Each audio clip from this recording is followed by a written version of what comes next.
Good evening and welcome back to another episode of Rambletech. I'm joined by Geoff. Heyo. And Lee, my co-host. Hey, everybody. Bringing you another episode of wonderful information and rambling. Keyword being rambling, right? Lots of rambling. Mostly. Only rambling. Tonight we're going to be revisiting the second part of our multi-part series, Games We Play. And today we're going to be focusing mostly on video games. Lee, I assume you play video games? Yeah, it's pretty much my only hobby that I can afford now, other than Battletech, because, I'm a dad with 2 kids. And Geoff, I assume it's one of your major hobbies? No, it's not one of my major hobbies with the giant glowing box beside me of computer parts. All right. What would you say is your currently top played game? What are you playing the most of right now? Probably War Thunder and Escape from Tarkov. And Lee, what are you playing the most out of right now? War Thunder with Geoff, Valheim with my friend Matt and Jason Forbes, and then finally Harebrained Schemes Battletech, and I just got into the 3062 mod. Finally got it working. Okay, and I'm mostly playing State of Decay and Fallout 76, and I've got Battletech loaded on my computer because you were talking about it, but I don't know how to figure out the mods, and just haven't actually got around to sitting and playing on it, because I'm pretty sure that as soon as I do start playing it, that is what my next 1,000 hours of video gaming is going to be. Oh, it is. It's addictive. It's got a nice enough twist to it, but from the base game, if you do the 3062, from the base game to make it a whole new experience. Though the original, like the base game, has got really good with their expansions, turned out to be really good too. All right, well, since we're a Battletech podcast and you're the one playing that and it's Battletech related, why don't we start there?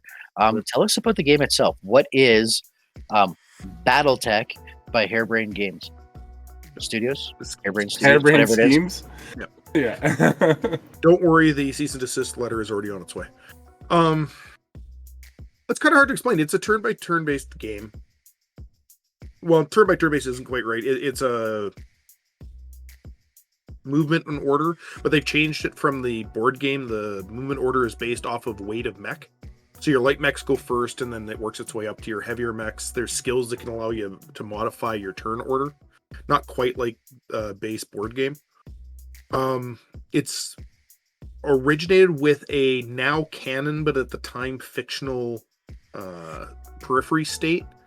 And the rightful ruler is about to ascend to her throne, and her uncle and cousin overthrow the government, kill her parents, wipe out your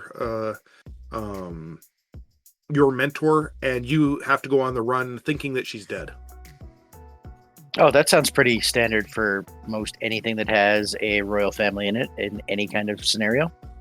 Yeah, it's a really good game. You start off, it's all 3025 tech to start off with, and base technology for people who don't use the old terms. It's good stuff. Like it's a fun game. Frustrating at times because of the matchmaking when they tell you. So they base it off of skulls, like how difficult the fights are going to be, and you can have half skulls and full skulls. From a 1 to a 5. Well, you sit there and say, okay, well, anything from 1 to 2 are going to be relatively easy fights, and then when you get up to the higher ones, they should be more stronger, heavier units. It is a complete crapshoot what you're coming down to fight. I've had where it was a single skull. I bring a 3 skull worth of units, and it's my lance versus a company. Yeah, it's frustrating at sometimes for things, yeah. So you just have, in those situations, you just withdraw. And that's one thing a lot of people who play the game don't realize. You can lose a fight unless it's a story critical mission. You can back off. You don't have to do the fight. You just don't earn the money that you could get. So do you have to pay for repairs and stuff in that? Is it like It's very much a campaign where you have to deal with the cost of ammunition. You have to deal with Paying repairs, paying pilots, paying for your drop ship, paying jump ship fees. I've gone bankrupt twice because while I had enough money to pay my guys, I didn't have enough money to pay the jump ship. So it sounds very much in line with the concept of how the tabletop game plays and what the role-playing game used to be like for 3rd edition, where you had to do like mercenary campaigns and stuff like that. Oh, absolutely. It's got a really nice story-driven portion to it that gives that feel of being a campaign. I know you play MechWarrior 5 and it's got that same kind of story-driven, only it opens up into a wide area mercenary. Yeah, the thing I like about MechWarrior 5 is that it's got, well, it was super popular and it's got a bunch of support, so it was easy to do. It's joystick compatible, which is one of the big things for me. Nobody has joystick compatibility in their games anymore. It's only controller or keyboard and mouse. I'm like, what the hell? I don't want to play with a controller. I'm not 14. Oh, Brett. But lots of games still use joysticks, especially like all flying games. Well, flight sims, but I get your point. The mech games have been few and far between over the past while. The last Star Wars game, or one of the last Star Wars games, I was super looking forward to it because it looked like it was a modern version of X-Wing versus TIE, the Jedi Fighter ones, and it had no joystick compatibility. I was so disappointed. That's weird. Oh, is that Rogue Squadron or whatever it is, or not Rogue Squadron? I say it's modern, but it's probably 5 years old or something like that. And now, I don't think it's even that old, but I know which one you're talking about. Yeah, came out after Battlefronts, or Battlefront. Yeah, maybe that's what it was. Is Battlefront or Battlefront 2? Well, it would be Battlefront 2 if it was recent. Yeah, either way, I was all like, yeah, I can get my Star Wars Starfighter on, and no, not so much. Though, for when it comes to speaking of BattleMech games or BattleTech games, it's still, if you want an actual where it feels like you're playing on the tabletop, Megamech is still the best game for it. Yeah, because Megamech is legit just computer-driven tabletop game. Yeah, and the only thing you have to hate is the RNG. The random number generator is going to hose you, but other than that, it is the closest thing to just playing it on the table. There's virtual tabletop as well.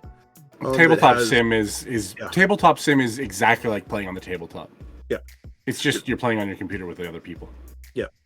Yeah, so those are good too for that experience. Super looking forward to reaching out to the guys from the MRC again and seeing about getting somebody to help me set up Megamech again. And they just started their new season, so any Megamech games that you play through them and we could get set up would all count towards the standings and participate in the global situation. So I think I might go that way. Or get into BattleTech and the harebrained game, and that's where I'm going to be spending my next time for the next 4 to 6 months. A lot of us are looking at the MRC, trying to jump in on them for outside of league stuff, and especially now that we're wrapping up league in the next month and a half. Yeah, and then we'll be able to take a little bit of traction on actually getting the MRC for myself anyway, where I can focus a little bit more on it. Because I've been asked a couple of times, well, have you even looked at the packet yet? I'm like, I don't have time. Right now, I don't have time to try to wrap my brain around it enough to be able to join. Yeah, like we're juggling chainsaws. We're not even juggling geese. We're juggling chainsaws right now. When league's done for the season, I'm going to definitely jump in there and get on that because I know a lot of people want to play. And the good thing about it is guys like Jason Forbes and you, Brett, and I, we can play Megamech together. Right, so that would be good once we get your Megamech working, and then we can use those, and those count towards MRC stuff. So yeah, we can play 2 or 3 times a week, and it counts. Yep. And then if we get together and play tabletop once every 2 weeks or something, that counts. Yep. And I mean, Alpha Strike is out, so we could do that too. We could. It's definitely a potential.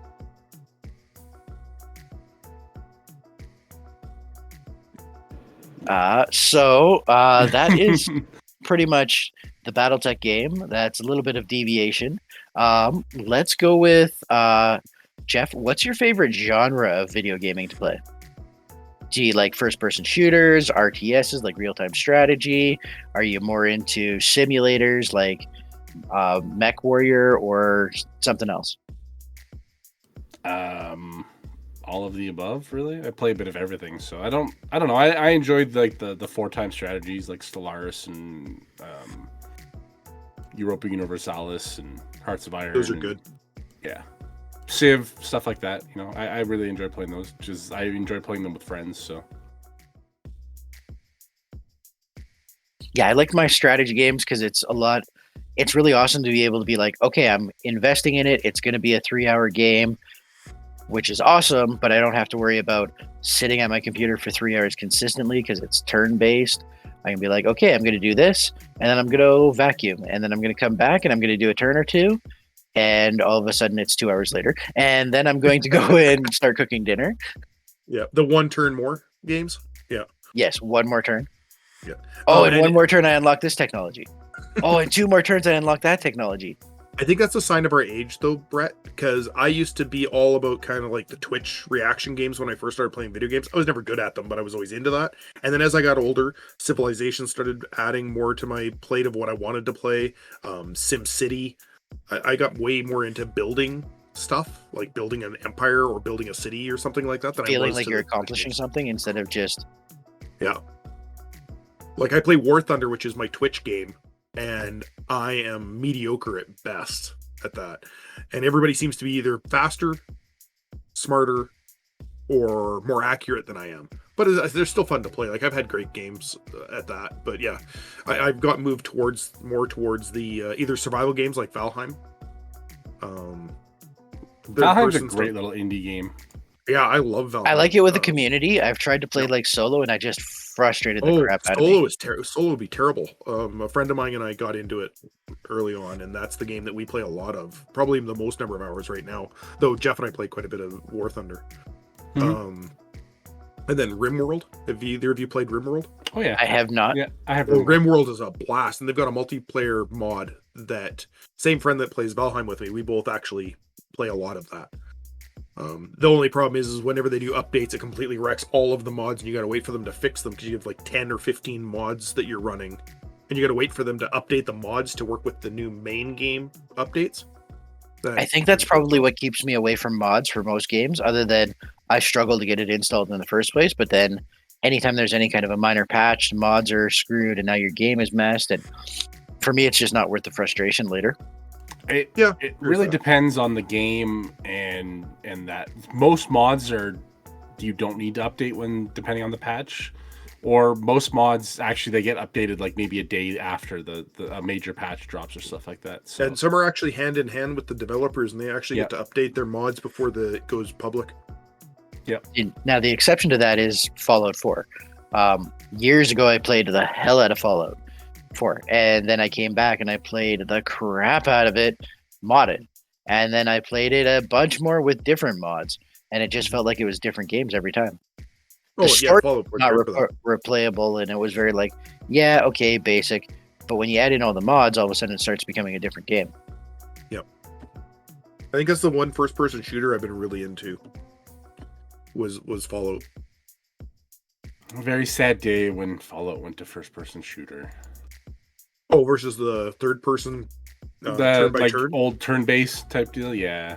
That game style unfortunately has disappeared off the market as being a top game system. It bothers me so bad because those are so much fun.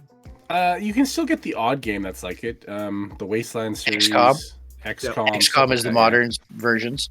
Yeah, but they're just battle related. When you look at Fallout was very much role playing and story driven. Well, I guess the new Baldur's Gate that isn't quite fully out will be similar to that.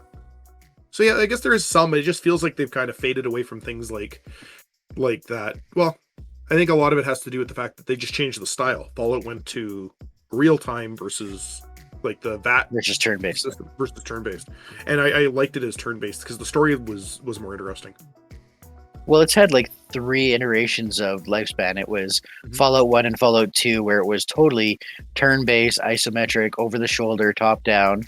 And then Fallout Vegas and 3 and 4 were all very much, here is your story-driven single-player game that is kind of first-person now. So it's more shooter-like, but still with VATs and pausing things and being able to turn base it basically. And then now it's on online fully live, fully streaming, and multiplayer, which brings its own thing because it's now multiplayer, right? So you get to play with friends. 76 is so bad though. It was. It's not so bad now, but when it came out, it was horrible for the first year. Oh. Yeah, and that threw me off so bad. I lost interest. I never even thought about buying it once I saw all the bugs. The only reason why I have it is because I got it free. It's like No Man's Sky, same thing. I thought No Man's Sky would be awesome. I didn't purchase it because I wanted to see what it came out, and then it was such a jumbled mess. I was like, yeah, I'm done. If you can't put out a game that at least works. Yeah, but that's every major AAA studio now. I know, but that's why I don't buy games when they first come out. Yeah, all the new games and all these big studios that are like EA and this and that. You're like, these are multi-million-dollar, billion-dollar companies that are producing games that have been for 20 years. They should be able to do something, right? Nope. On release, you're looking at a half-ass game that you're paying $60-$70 for, depending on where you are, and then you are expecting it to be crap for the first 3 to 6 months, and then maybe they will have it release ready before the end of the first year. Well, just look at the new Modern Warfare. $90 Canadian is the base package for it. $90 is what it comes out to. I'm interested in it. I will buy it 2 or 3 years after release when it's a little bit more stable, and when it's $40 on Steam sale. And a lot of games I've done that. Games I was really interested in. I think I did even with XCOM 2. I waited until it was on sale, not because I didn't want the game right away. It was just simply I'm like, yeah, I'm not paying $70 for a game that I don't even have the physical disc for it. Hey Geoff, how many games in your Steam library? Far too many. Yeah. And why is that? I got 60 or 70. Because I had more disposable income, and every time there's a Steam sale, I'd be like, "Oh, that looks interesting. Oh, it's only $10." Yeah. I know I've got way too many games because it was like here, and I mean, I would probably have less games if games released quality, but because they come out so broken and so poorly supported and they're so overpriced that things come out and I put them on my wish list, and then 2 years later or whatever, things are on my wish list and I'm like, at this price I can't not buy it. I've wanted to play this game for a couple of years and it looks like it could be okay now. I can't just not buy it. But I'm 200 hours into Battletech, and it's going to be another 500 hours before I'm done with this. So I'll get to that next, maybe. Yeah, my Steam library is 375 games. Oh, wow. That's impressive. And I think I've played maybe 10% of them. Oh, wow. You don't have enough time. No, it's not that high. It's not actually that high because some of them it counts double things. Like for Arma, it counts like the Arma 3 main thing, and then it counts the samples and the servers and the tools and each of the downloadable content that you bought. Yeah, not each of the downloadable content. It counts each of the different what it classifies as separate games type deal. Okay. So realistically, that's probably only about like Black Ops and then Black Ops Zombies and Black Ops Online or Black Ops something else where Yeah, so it would be 3 different games where it's actually only Black Ops. Exactly. So for me right now, right, like you say, Black Ops, right? It counts Black Ops mod tools, Black Ops remote control, and then the actual Modern Warfare 2 type deal, right? So you're probably only about 250 then instead. Yeah, it's quite a bit. It's still a lot, especially since you've only played 10% of them. Yeah, that might be a little bit low, but I haven't played. There's so many games that I haven't played. Yeah, but a lot of them too. You can get a lot of free games now from like Epic and some of the other Origin has all some the time. Yeah, and some of that other stuff. So like even Amazon Prime. Right, like I think I've gotten half a dozen free games from Amazon from having Amazon Prime because of Prime Gaming gives you free stuff now too. So cool. Yeah, and anything on Steam that's under $5 I consider free. yeah, pretty much. Not, but you look at it, it's like a cup of coffee almost type deal, right? If it gives me an hour's entertainment, was worth it to me. And that's a $5 game. Yeah, and honestly, that's how I look at my games now too. Is how much value am I going to get out of it? So, for example, the new Modern Warfare, I had buddies that have played it and bought it, and I'm like, so how long did it take you to finish the game? And he's like, not playing super long, like a day and a half, and I'm like, yeah, it's not worth $90. No. Like, so okay, so you get 30 hours out of it. No, it's not worth $90. To me, anyways, right? Yeah, it's only $3 an hour's worth of entertainment. But when you think about a game, like rarely do I ever want to play a game once. Right? I want replayability. So if you're playing a game that you can finish in a day and a half, what's the point? You're probably never going to play it again. Now, if that still comes out to be like 50 cents an hour for what it cost you, I'm all about buying a game and finishing it in a weekend. It's been a long time since I bought a game that you can finish at all. Well, because you got like War Thunder, which is a forever game, Valheim, right? Like you really never have to finish Valheim because you can always just start on a new server or right decide to clear cut the entire planet. Yeah, well, like RimWorld thing. Yeah, exactly. Like I have Valheim too, right? And it's not even a finished game. It's still only early access. Yep. And I've already got 200 plus hours in it. Yeah, we're on day 700 or something. We're almost into 2 years. In game day, and I've probably got 1,000 hours into it. Yeah, with the group of people in your Steam library. The people that I play with, Valheim, I think we've started 4 different servers because we average over like 12 to 1,500 days played on each server. Oh wow! But then the one guy has a persistent server, so as long as somebody is logged in, anybody from the group, the server's going. And when you've got a group of like 12 people, by the way, they caps out at 10 online at any given time for server population.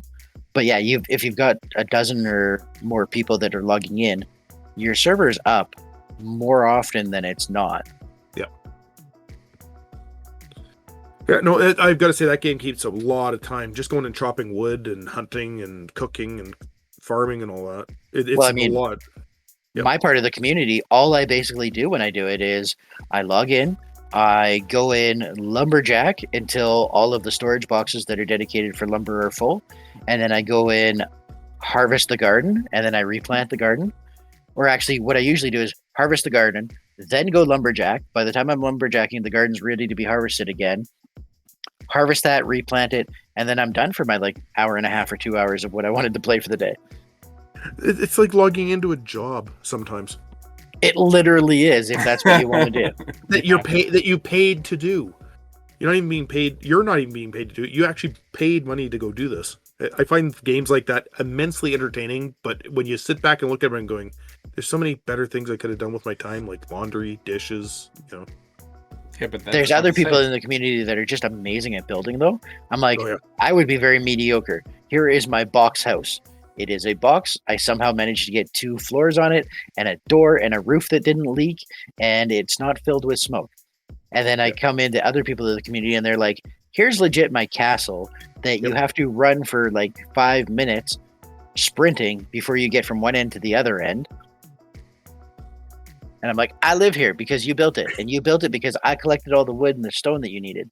Yeah, that's kind of what we do. My buddy's the more builder than I am, and I built a little we call the homestead, which is the farm, and he's building the fortress, which is just completely useless. It has no effect in the game whatsoever. It's just for fun. It's Minecraft with better graphics. Yeah, like one of the guys in the community built a light tower. It's a tower that I think it was 14 or 15 stories high or something of stone. Wow. And then he put a bonfire on the top and got it working. Mm-hmm. It's fun. The building, it's fun. Yeah, I wish there was more building options. Well, they're coming. I know. Newest one came out with the black marble and all that. That added a bunch of stuff. And I think they still got Ships in the Sea coming out sometime. Though I'm almost positive that was supposed to come out before Mistlands, but whatever. They can't give Dev everything. Team 1 is all at good. once, right? Dev Team 2 is a bunch of slackers. I don't know.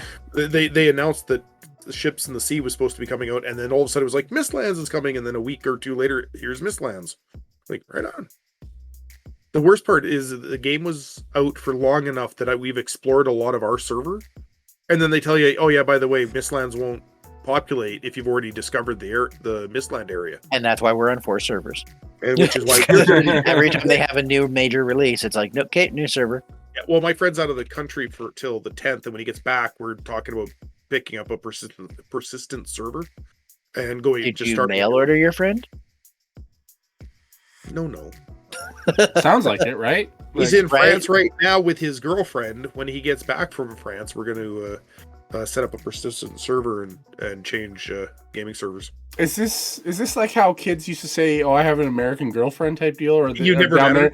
Yeah, I have a Canadian girlfriend, but you've never met her type deal. Yeah, she goes to a different school than us. Yeah. Lee has another friend. He's in France right now. We've never met him. Never met him. Never heard of him. Never interacted. Maybe if you guys weren't such jerks, I'd introduce you to some of my friends. I mean, the check is in the mail. Are you paying him to be your friend? I mean, I'd have to be doing all of this on my own if I didn't. So, getting back on track a little bit more. This is mostly a Battletech podcast. So, of Battletech video games, Geoff, what are some of your favorites that you can really remember? Like, this one stands out in my memory as being above and above. Mech Commander. 100% Mech Commander. Yeah. Overall, like the Mech Warrior Mercenaries and all that. Yeah, Mech Commander Gold, Mech Commander 2. Those ones were great fun. And then they had the online thing, so you'd actually, you had people built their leagues type deal and like kind of like Mega Mech where you join factions and stuff like that. Yeah, you'd plan out battles, and yeah, it was great fun. There was a huge community for it when I was growing up, and it was great. It was fun. I wish there was more games like it, and that's kind of why I liked Harebrained Schemes one, because it's similar to it. It's different, but it's very similar. And I definitely need to try out the MechWarrior 5 mod that turns it into more of a Mech Commander. Yeah, there's also a MechWarrior 5 mod that takes it up to 3060 or 3070 or something for the time frame too. Oh, cool. I have MechWarrior 5. I played once and said, "Oh, this is really familiar," and then stopped playing. Yeah, the MechWarrior first-person shooter type games, right from the beginning of MechWarrior to MechWarrior 2 to MechWarrior Mercenaries to the MechWarrior 5 now, I found that they're all very much, it's the same game. It's just updated so you can play it again. So I don't ever have to go back and be like, I want to play MechWarrior 2 again, except the cinematics and stuff like that really stand out in my mind from those earlier games. My favorite is actually MechWarrior 1. As terrible when you compare it to what's coming out now. Mine was the history of me playing that game. I didn't know the game existed. I had never heard of Battletech. And then a buddy says, "Hey, check out this MechWarrior game I've got." I'm like, "What's MechWarrior?" He goes, "It's like Macross and stuff like that. You gotta come check it out." I'm like, "Oh, okay, cool." So he boots it up, and we're getting ready to play, and it's all the blocky, the mechs are like one color kind of thing. And we're playing along, and he's like, "Here, we'll run." And he presses the buttons to go up the throttle. He goes, "Let's go upstairs now." I'm like, "What are you talking about, go upstairs? We're playing a video game." He goes, "Oh, it's going to be 15 minutes before we get to where the enemy are." He goes, "Yeah, my computer's so slow, it'll run the game, but it takes forever. Like, the frame rate was like 7. So I'm like, all right. So we go upstairs and have something to eat. He goes, "Oh, yeah, it's been about long enough now. Let's get downstairs. We'll have caught up to the enemy." So we go downstairs, and he's like, "Okay, now hit this button, do this, and press this button. I'll go and fire." And you're watching the laser beams are actually slow enough to watch them. The autocannons are flying out, and they're just this triangle. And it's going, and then we played that, and he's like, "Okay, we fired. Let's go do something else for 10 minutes. Like, wow, this is brutal. But there was so much fun to the game. Like, the autocannons were heat sinking. If you fired the autocannons at a target and it jumped, the autocannons would actually curve towards the mech and hit it. Yes. I blew the lights off of a Shadowhawk with 2 autocannon 5s for a rifleman because they went up and hit the jets and just blew the legs off the mech. I was just like, wow, that is really weird. Yeah. But the game was just so much fun. Well, totally, right? And it came up with things. Like, sorry, I'll say this one thing because otherwise I'm going to forget. We came up with these things like tab eject. Because if you hit the tab button, it fired all the weapons on the mech. But they would usually crank your heat up so high that you'd have to hit the eject button. Otherwise, as you're about to explode, yeah. Yeah, and it was just tab eject and you'd run away. That'd be the end of the fight. Yeah. So that game just brought so many memories, even though it wasn't the best game comparatively to, especially with how bad the computer was I was playing on it. it just put such a memory of this is really cool. Come on, right? Like, in all honesty, who can forget the classic? Reactor online. Oh, Sensors yeah. Online. Weapons online. All systems nominal. Right? That phrase, that is pretty much synonymous with like MechWarrior Online gaming now. Yeah. Yep. It was the bitch and Betty of MechWarrior, right? Like, And I don't know how much you guys watch battle reports or bat reps on YouTube, but every freaking one uses that sound clip as the beginning of their show. Well, not the beginning of their show because they have their theme music, but the beginning of the match. They'll do that bitch and Betty. Yeah, like 8 out of 10 shows will have that as some sort of their integrated because it is so iconic. we have yet to do it. Peter in Star Trek. Yeah. Except us because we're a bunch of slackers. We just have a lazy producer, right? The show is here, isn't it? Yeah. Debatable some days. Debatable. Well, that's why I started out with Crescent Hawk's Revenge, I think it was called, way back in high school for me. That's okay. Yeah. That's the granddaddy of granddaddies, though. I remember going over to my buddy Jake's house after school and being like, "Oh, this is so cool." Did you fire up before 86? You know? Yeah, because he had a computer and I didn't. Yeah. And because his parents were a little, here's a computer for you. And now it's just nostalgic. Like, I could never go back and play that game and be like, I'm enjoying this. No, but I can remember finally that it was what kind of started things. But there are some old games, like 8-bit games that I think are phenomenal too. Like, it's not Battletech, but like Sid Meier's Pirates. That is such every once in a while if you can find a way to make it work. And there's a modern version that you can get on Steam. That's a Or the updated Xbox. one. Yeah, or the Xbox. You can also, and the thing is that there was a bundle at one time that you got it and the original that had Nice. been made workable on modern computers. Oh my god, that's fun to play. That's the part that bothers me. I've got the Mech Commander discs sitting on my painting desk, my hobby desk downstairs, and they're in the rack. And I go down and I look at it. And I'm like, there's MechWarrior 2, there's Mech Commander, there's a couple other ones. And I'm like, I'd really like to go back and revisit that game. But I have no way to try to figure out how to make a game that was built for Windows 3 run on Windows 11. Well, first of all, Brett, your problem will be that your computer probably doesn't even have a CD drive anymore. Yeah. Right? Like, I know mine doesn't have a CD drive anymore. That was like 4 iterations of my computer ago that, I'm just checking mine right now. Mine doesn't either. I'm like, that makes me sad. Where's my boot I know disc? mine does. Where's my boot disc? Dude, like, and I just think of how many games that I have that are still on CD sitting in a box somewhere type deal, right? Like, Heather has floppy disks. oh, I have floppy disks. We and all don't need that to know stuff what too. she's talking about for. Yeah. But yeah, she actually has some games on floppies, and I'm just like, oh my god, that's so cute. Or the old hard disks, please insert Yep. disc 3 to continue the story. Yep. Thanks for playing through disc 1 and disc 2. Please insert disc 3 to continue. Yep. So you want to be a hero? Do you guys remember that game? Mm-hmm. Yeah. What about Wing Commander, Heart of the Tiger, right? Oh. The one where they first brought out the not the CGI, but the actual live motion actors in it with like Mark Hamill and all that stuff.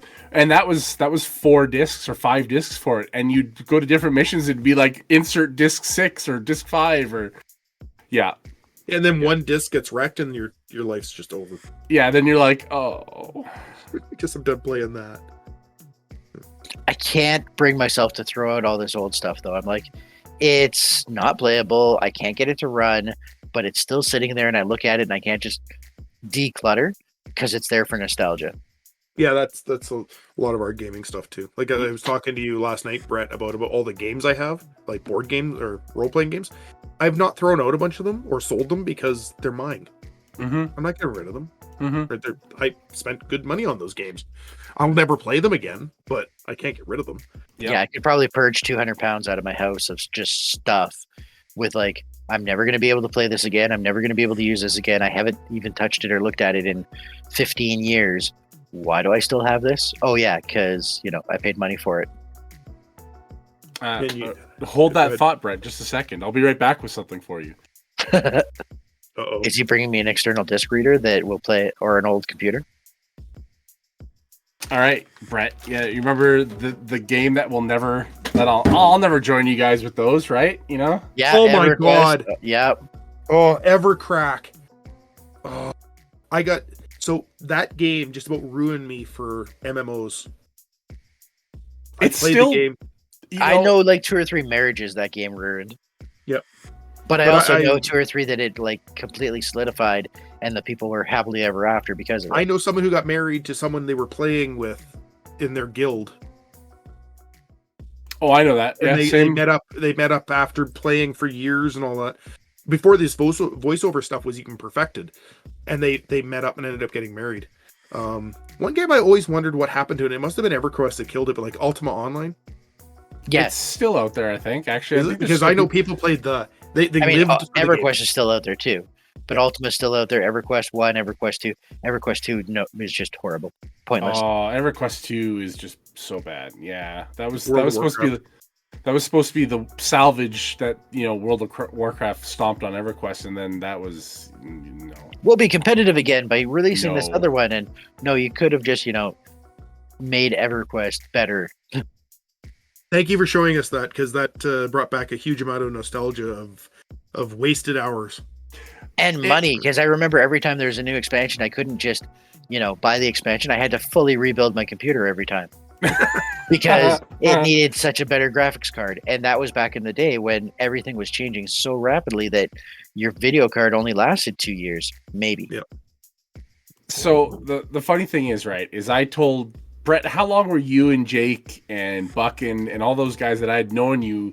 It had to have been at least I'd known you guys for at least 4 or 5 years that you guys had been playing this, and I'm like, I'm not gonna play this. This looks stupid. I'm not playing this, right? Like, I was playing stuff like Same words came out of my mouth when my buddy Yep. Darren told me to play like when it released new. yeah, Oh, no, I was, no, I'm not going to. yeah, And that then I wasn't hosted my him. style of game type deal at that time, right? I was busy playing like original Counter-Strike and all that Doom. shit. And Doom and all that stuff. Leisure That's Suit what I was Larry. playing. Yes, stuff like that. I was playing those games, right? Oh, I'm not gonna play some stupid MMO and waste my time. Yeah. Monthly Oh, hey, subscriptions. hey, Brett, guess what I bought? Yeah, Wasn't that a monthly subscription game? Yep. it was. Yep. But Yeah. again, when you look at it, you're like, okay, so it's $15 a month, but I'm putting in 15 hours every 2 days. So really my cost, I think when I look back at it, I had well over 370 days of gameplay. And now that counts your time logged in as Yep. a minute to minute. So I had well over a full year of being logged in of my life logged into that game. Yeah. And I can't remember if it was 1 year or 2 years, but when you calculate that out for cost for investment, it works out to be like Really good. partial pennies per Yeah. hour. Oh, Like I was half a cent or a tenth of a cent per hour of time investment for enjoyment. I was a lifetime subscriber to Star Trek Online, which turned to be worthless because they changed hands and the company went free to play Yep. and didn't honor any of their lifetime subscribers. Yep. Yeah, that sounds right. So, and the game's good. I've even got reinstalled it onto this computer just to play, but I lost everything. Like all the what's the stuff I point, built up. right? Yeah, I was just like, wow, It that seemed like a really novel idea at the beginning. Like it was crazy expensive when you're like, oh, this is like $300 for lifetime subscription, or I can pay $10 a month for actually just subscribing for the couple of years I might play. But then if you're like, well, if I'm going to play like 3 or 4 years of this, the lifetime subscription is cheaper. and it seemed like but- it had and it's still going. Like the game's still going. So it would have been a really good deal because I think it's been around like almost a decade. Oh, at least a decade. Yeah. Oh, and then another one that I did, I was a Kickstarter for. I was gonna say this is the elephant in the room, MechWarrior Online, Yep. or not Kickstarter, whatever they called it before Kickstarter. No, it was Kickstarter. Jeff was it and JP tried to get me in on Yeah. Kickstarter for that, I think, way back in the day. Yeah, I got into it, put in the original money. We tried to get you in on the Kickstarter for the Harebrained Schemes one, sir. Yeah. Ah, okay. I knew So it was what some was sort of MechWarrior game. Online? I can't remember what it was. It was anyway, back. It was some crowdfunding type Yeah. deal, right? Yeah. And I got into it. I get in. I get to do a bunch of the beta testing. All that. It's lots of fun, right? That's fine. But I still don't think they balance the weapons fully. They're constantly tweaking them, going, "Oh, LRMs are too overpowered. PPCs are too overpowered. This is happening." Like, All And the missiles are game's- homing because you have to get a lock before it'll fire because that's just the mechanic of it. Yeah, But that means that all missiles are homing. Yeah, and then next thing you know is everybody's got anti-missile systems, and everybody's anti-missile systems can attack other people's incoming missiles, and it just becomes such a mess. Is that the one that Stu tried to get us to kickstart? Yes. Mm-hmm. Yeah, and it's a good game. Like, it's not bad. It's simulated BattleTech for me is all right if the game is slow, like MechWarrior Online, where it's a little bit more plotting and not MechWarrior Online, sorry, MechWarrior 5, a little bit more plotting, not quite as fast. And when you're playing against the computer, it feels more like BattleTech. MechWarrior Online feels like a football, like a rugby scrum, which is all right because I guess that would be kind of what the battle would be like. But there's no real strategy, the way I saw it. Like, there's no flanking, there's no scouting. It's just I looked at that a couple of times, and it feels more like a first-person shooter where you're just sort of in a mech instead of a guy with a rifle. Yeah.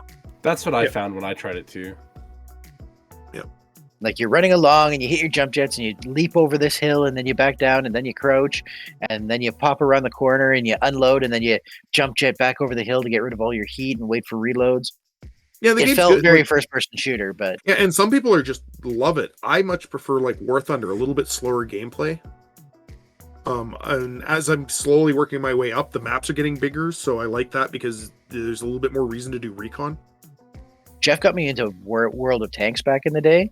Yep. So I'm like, no, I don't want to just go through the hassle of rebuilding everything because War Thunder seems very similar but different. It's not as it's a lot better. It's not an arcade. Yeah, World of Tanks feels more arcade-like, and Yeah. War Thunder feels more like a simulator, but in a arena. Yeah. Because you only have so far you can go, and you have objectives to go to. That's the biggest difference for those two that I find. Yeah, I got into World of Tanks to play artillery.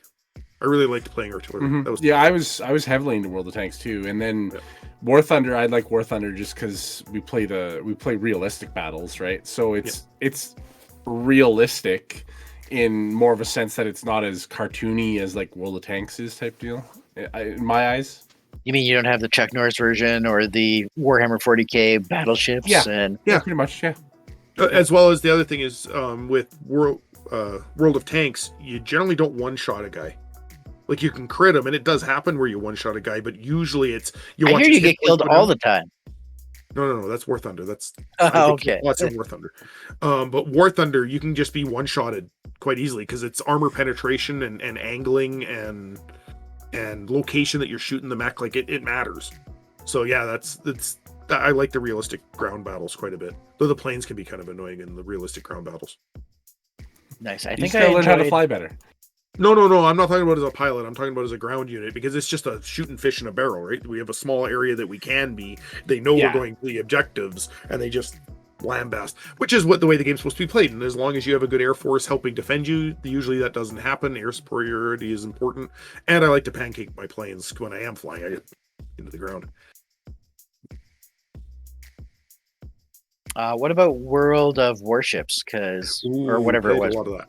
Yeah, I played a lot of that. I found it more enjoyable because you were actually engaging at such ranges where you had to have a little bit of skill of, I need to be shooting where I think they're going to be, not necessarily just twitch, shoot at where they're currently at.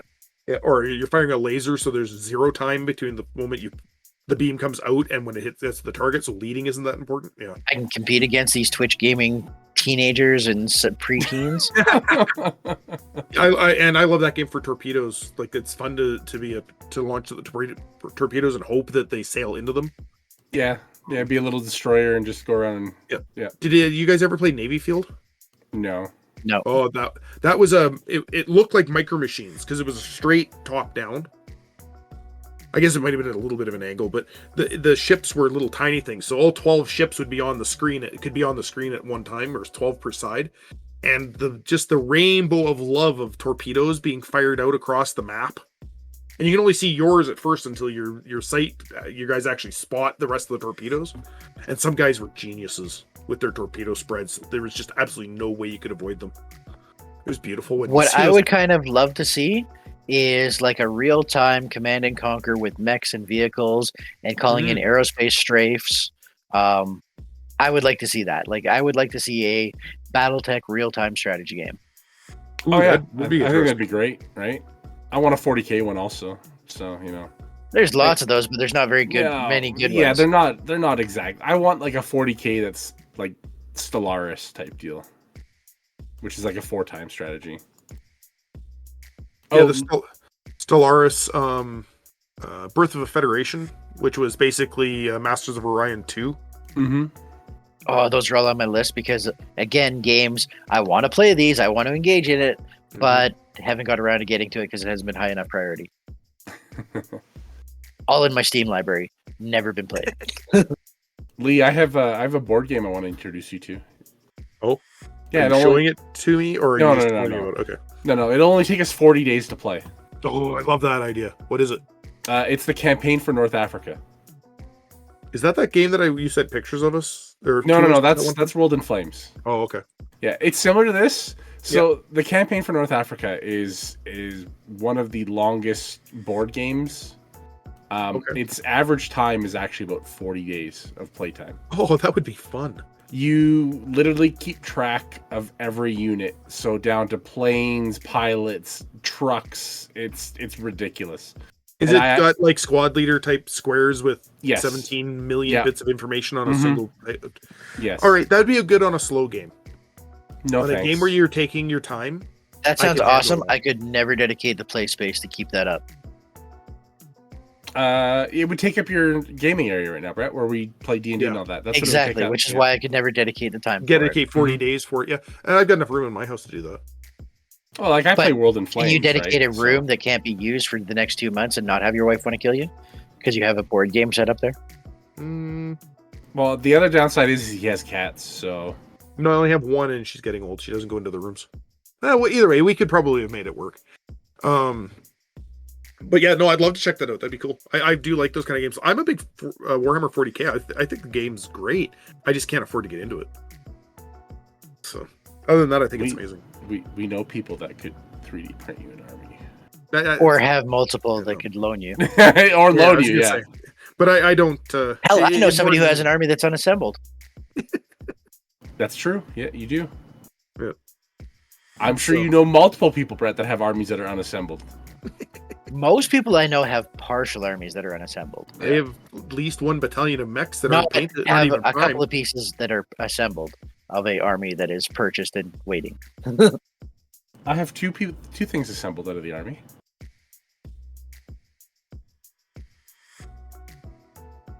All right, I think we're almost rambling to the point where we're now moving on to like the next topic for the next one that we visit. This would be strategy and war games and tabletop games. Because something that you got to leave set up for 40 days is definitely getting into that wargaming type. And isn't a video game.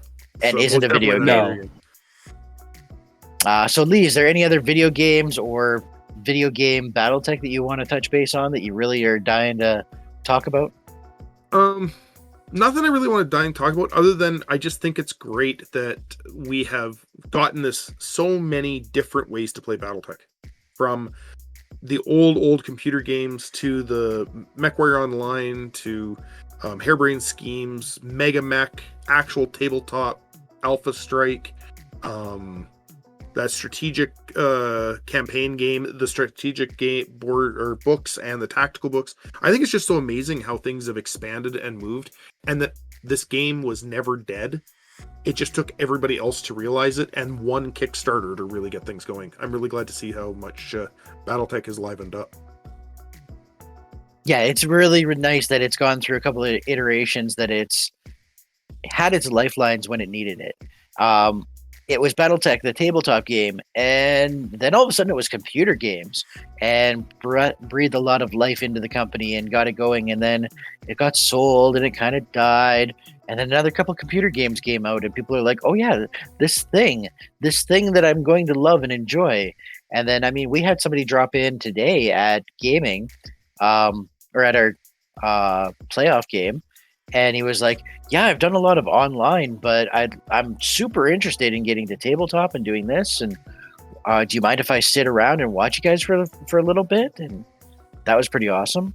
And then now it's just so diverse that you still have Clicky Deck because there's people that play that.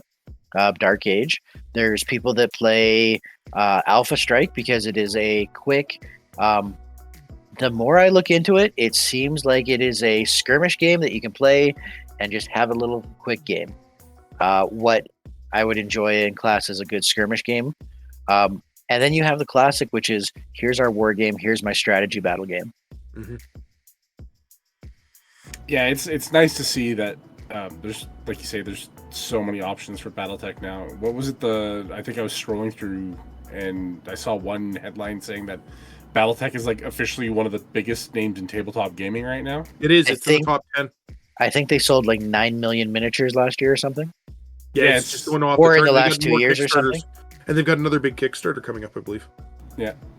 Yeah, the Mercenaries comes March 23rd because Adepticon is March 23rd. So that's when they're rolling that out. We do have something important to do before we end the show, though, tonight. Yes, we do. Are you ready for that? We're going to do one quick pause while I figure out how to make it so that everybody can see what I'm seeing. Oh, is this the draw for the lance again?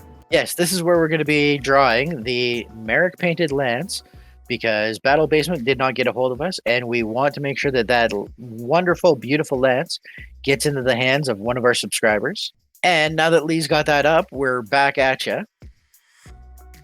Okay, I will hit the button now and we'll find out who our winner is. We have 89 entries, which is part of the reason why you can't see everybody's names. There's just too many slices in the pie. So here we go. Pie. No whammy, no whammy, no whammy. Slowing down. Oh, I remember no whammy. Dave Wimbus. David Wimbus is the winner. So, Dave, if you can go ahead and reach out to us on a way that we can get in touch with you, and then we can reach out about getting, not publicly, your private information, contact point, mailing address, then we can go and get a quote on what the shipping is going to be, and we can talk about what's going to go on how we get that to you. Now, remember, and that's our website, our email address, Calgary Battletech League at gmail.com. Yes, because we don't want to dox you. We don't want to put your private information out just as a comment on the podcast. So this will get you going. And then we can find out if you're in Western Canada, we will ship it out free. If you are in the continental US or Eastern Canada, we will cover the first $20 of shipping and we will get a quote for you. And if you are overseas, we can get a quote for that too if you want. We'll figure it out. We'll figure out how to get it to you. And if you choose not to take it, we will redraw for somebody else. So congratulations, David. Yeah, way to go, man. Good for it. Good on you. And that'll wrap up our show for this night. Lee, any final thoughts? Have a good night, everybody. Season's almost over. Looking forward to the off time so we can make a bunch of big changes and have more fun. Geoff? No, yeah, exactly. Season's coming up, so it's time to do a whole bunch of paperwork and get ready for next season. So thanks for listening. We'll see you on the next show. All right. Have a good night, everybody, and we'll talk to you next time.